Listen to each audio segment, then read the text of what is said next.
Ya. Ben şuraya döneyim ha. Cak bekem karmak la buçun. Seyirci olmadığına göre ha kardeşler. Ama burada da yeleşiyor.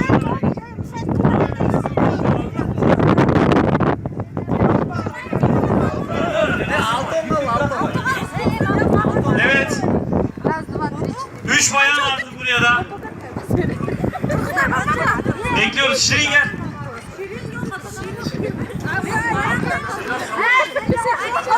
Evet. Sizi alalım.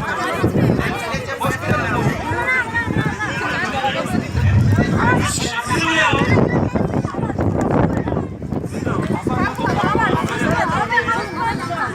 Evet, biraz hızlı arkadaşlar. Beline sal beline. Bolot sonunda ol. Hocam mesta var da beline oraya alsan da karmap. Kolun çıkıp ketedi, bel jakşı.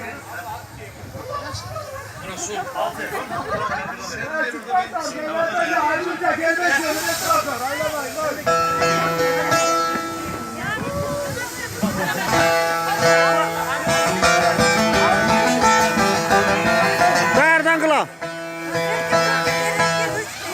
O mikro hoparlörü kabini seyirciye doğru dönersin lazım. Az daha. Heh. Geliyor mu oraya? Arkadaşlar ses. İyi. Öbürü nerede? Öbürü kabinin öbürü. İyi.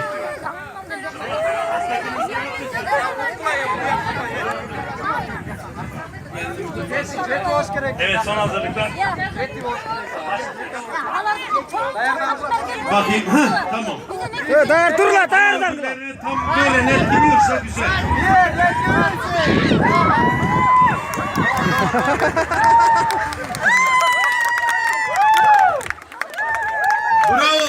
Bravo kızlar, alkışlayın.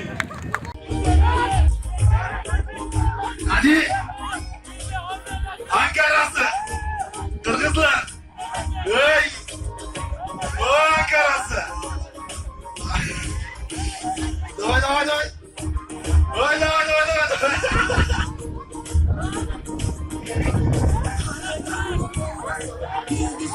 Sol taraf. Teşekkür ederim. Buyurun.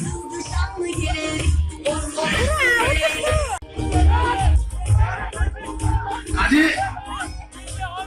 Ankara'sı. Kırgızlar. Hey. O Ankara'sı. Davay.